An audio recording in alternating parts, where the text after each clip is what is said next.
Hello everyone, I am A K. Singh, senior physics faculty in Resonance. आज हम लोग 27 जुलाई के मॉर्निंग शिफ्ट में जो जेईई मेन का एग्ज़ाम हुआ है उसके फिजिक्स के क्वेश्चंस को डिस्कस करेंगे। ये मेमोरी बेस्ड क्वेश्चंस है जो हम लोगों ने बच्चों से कलेक्ट किए हैं। चलो वन बाय वन देखते हैं। इसमें जो पहला क्वेश्चन दिया हुआ है, charge Q is slightly displaced along the joining line both fix charges Q, find time period of oscillation of charge Q। अब देखो, जैसे मान लो कोई चार्ज Q यहाँ मिड पॉइंट रखा हुआ है, ये दोनों, ये चार्ज और ये चार्ज, ये दोनों फिक्स चार्जेस हैं। ये से हम स्लाइटली डिस्प्लेस करेंगे जिसका टाइम पीरियड निकालना है।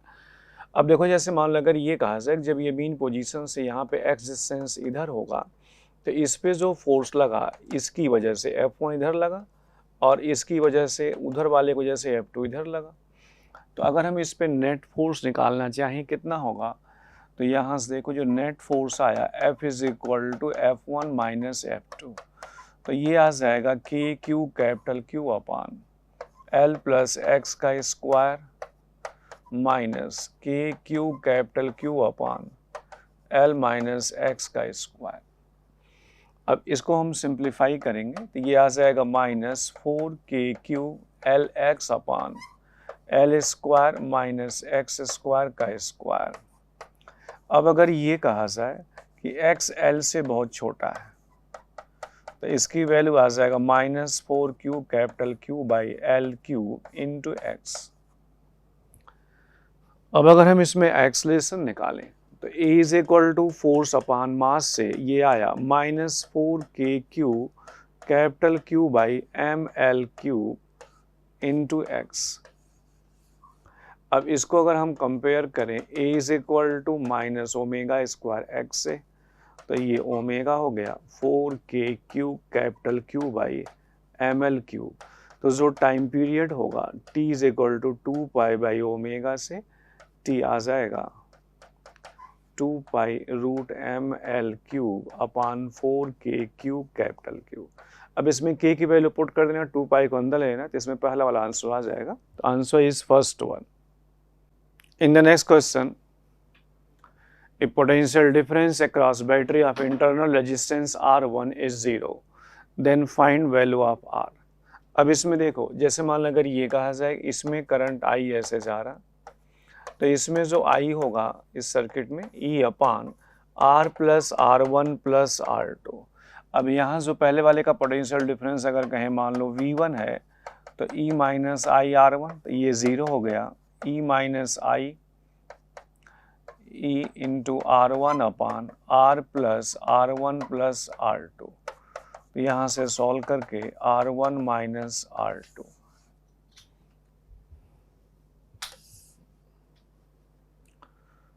Therefore, answer is first one. In the next question, mechanical energy of a satellite minus gm into 4m, first वाले का लिख रहे हैं, अपान 2 इंटू जो रेडियस होगा ऑर्बिट का जो कितना दिया हुआ पहले वाले केस में 3r, यानी इंटू 3r। सेकंड वाले केस में E2 आ जाएगा minus g into m, planet का मास है, इंटू 3m अपान 2 इंटू जो रेडियस है 4r। अब यहाँ से हमें E1 बाई E2 निकालना है, तो E2 बाई E1 यहाँ से कितना आ जाएगा 16 by 9। Therefore, answer is second one. In the next question, sand is falling at constant rate 0.5 kg per second. Find power required to maintain uniform velocity 5 meter per second. अब इसमें देखो, अगर हम ये फॉर्मूला यूज करें F external plus U relative dm by dt is equal to m into dv by dt। तो ये F external plus U relative, तो U रिलेटिव जो है इसमें देखो इसकी वेलोसिटी 5, इसका 0 है, जो सैंड गिरने से पहले रिलेटिव वेलोसिटी कितना होगा इसका माइनस 5। dm बाई dt कितना है ये 0.5, इसका एक्सेलेरेशन 0 है तो dv बाई dt 0 होगा। तो यहाँ से अपन को मिला F external is equal to 2.5। अब इसमें जो पावर आएगा F एक्सटर्नल इंटू V, तो ये 2.5 इंटू 5, तो ये आ जाएगा 12.5. तो 12.5 means answer is first one. In the next question, a bullet is projected vertically downwards with initial velocity 100 meter per second from a tower. It reaches on ground after 10 seconds. Bullet sticks to the ground after collision. Choose correct options for graph between velocity and time for 20 seconds of motion of bullet.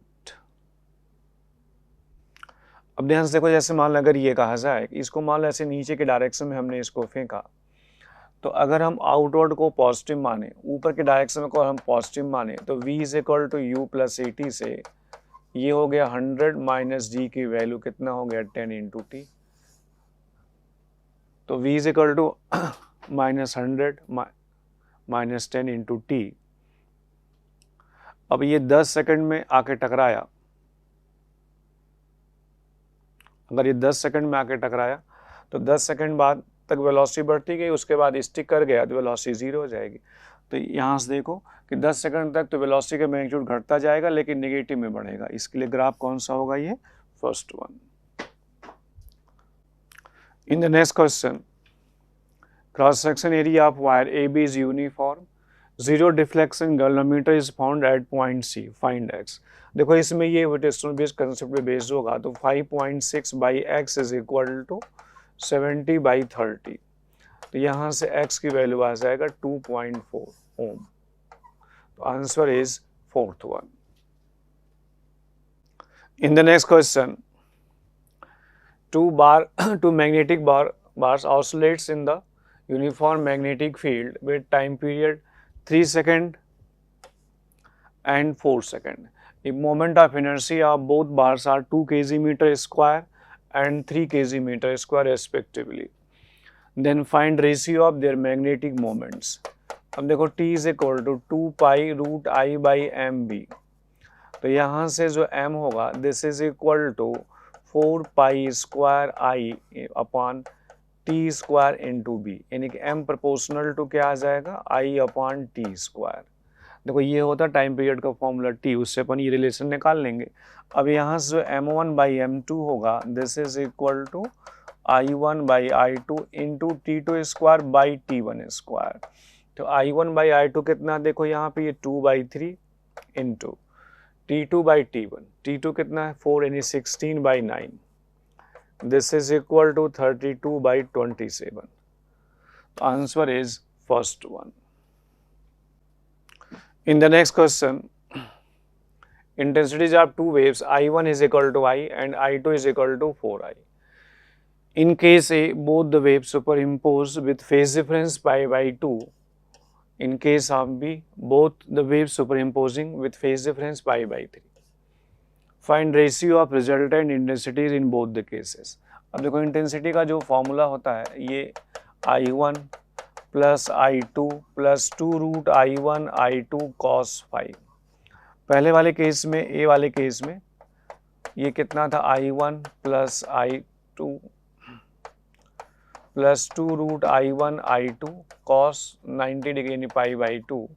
तो यहाँ से मिला I1 plus I2 और I1 I है, I2 4I, तो मिला कितना आ गया? ये 5I.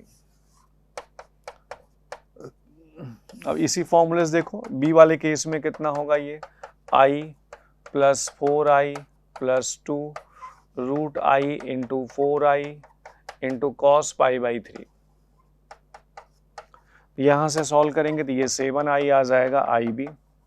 तो हमें निकालना क्या? IA upon IB is equal to 5/7. IA upon IB is equal to 5/7. Therefore, answer is second one. In the next question, in a conductor, current flowing is 1 ampere and length 1 meter, resistivity 1.7 10 to the power minus 8 ohm meter, and area cross section 2 millimeter square. Find force on 1 electron. इसमें देखो जो force होगा Q into E. अब E को हमने लिख दिया यहाँ पे V by L, और जो VL है इसको हमने लिखा I into R.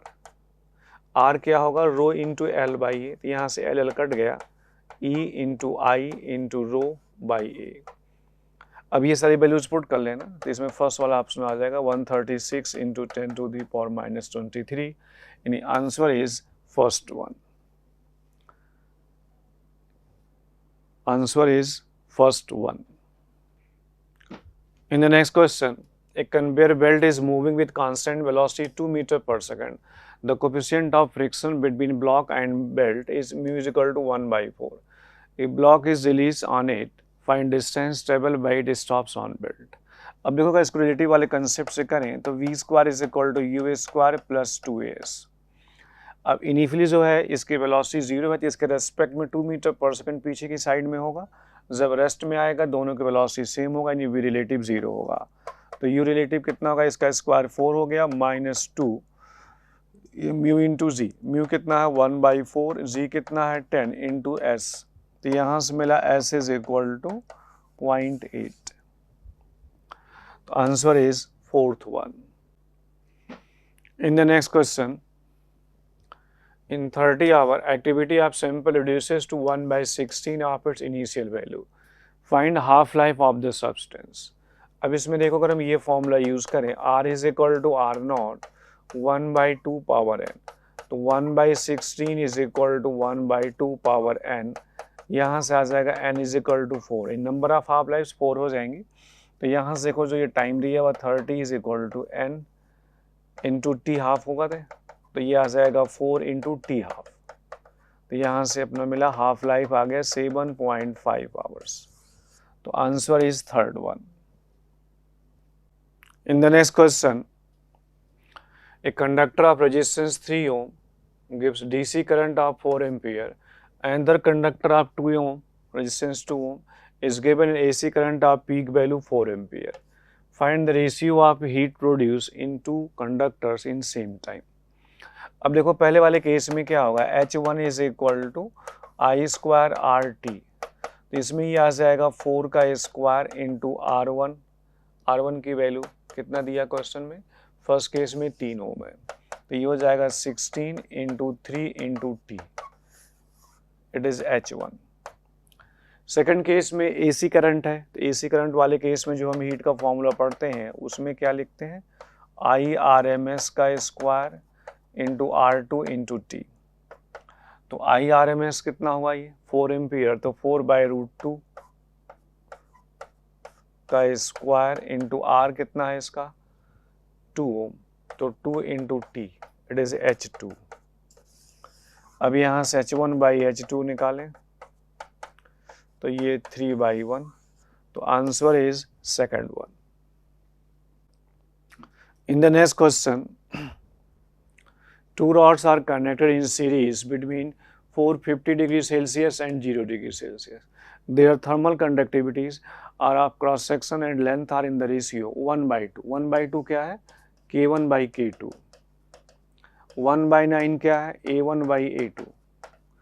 1 by 2 क्या दिया हुआ, L1 by L2। Find the temperature of common junction.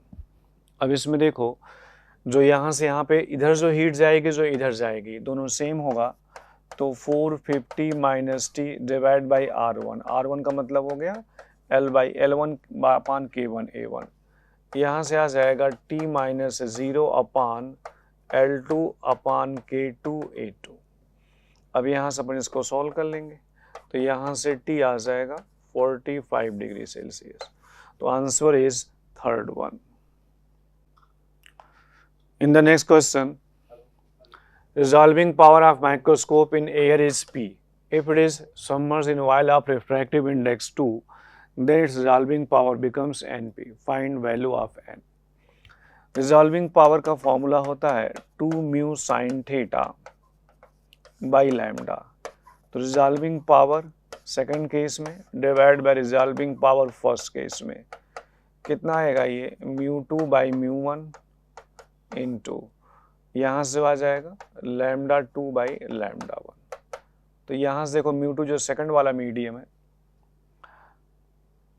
जो सेकंड वाला मीडियम है इसमें कितना है, ये 2 बाई 1, और इसमें जो लैम्डा एयर का लैम्डा मान लो, और इसमें लैम्डा बाई 2 कितना आ जाएगा 4, यानी 4 टाइम्स हो जाएगा। तो answer is 14th।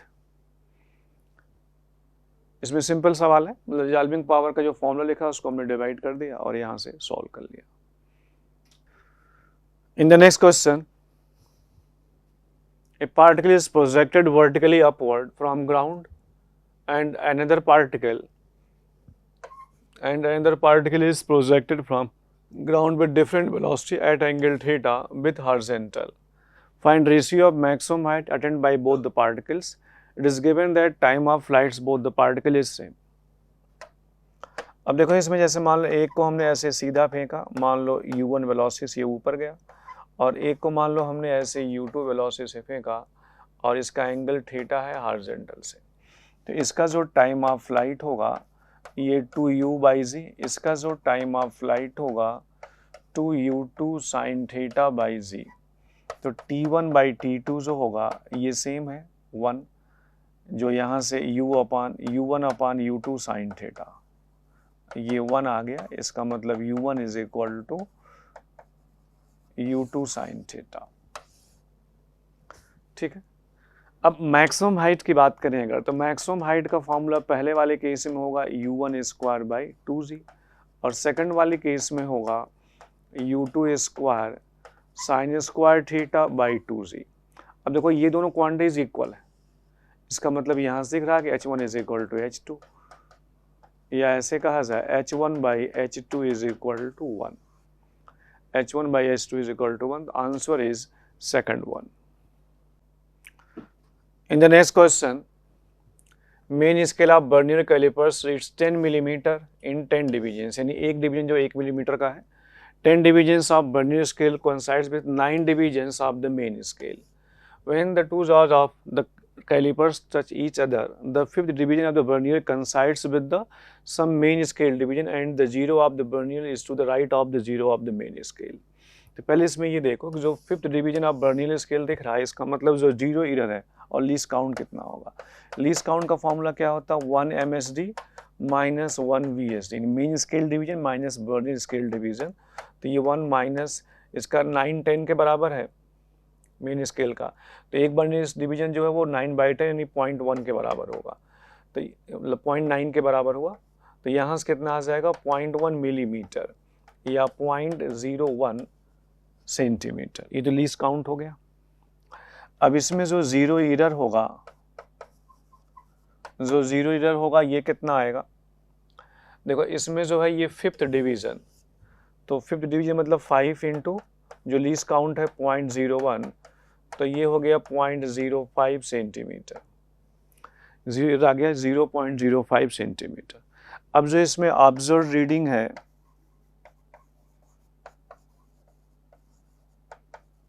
Observe reading कितना होगा 3.2 सेंटीमीटर के पहले, बिहाइंड 3.2 यानी इसके पहले कौन सी रीडिंग होगी 3.1, यानी मीन्स की रीडिंग कितना मानेंगे 3.1 प्लस कौन सा वर्नियर स्केल है, फोर्थ वर्नियर डिवीजन कंसाइड कर रहा, तो फोर्थ इसका मतलब 4 इंटू 0.01, तो कितना आ जाएगा 3.15 सेंटीमीटर। अब जो एक्चुअल रीडिंग आएगा, एक्चुअल जो रीडिंग आया this is equal to 3.15 minus जो जीरो एरर है यानी कि 0.05, तो 3.09 centimetre, 3.09 centimetre. Therefore answer is second one.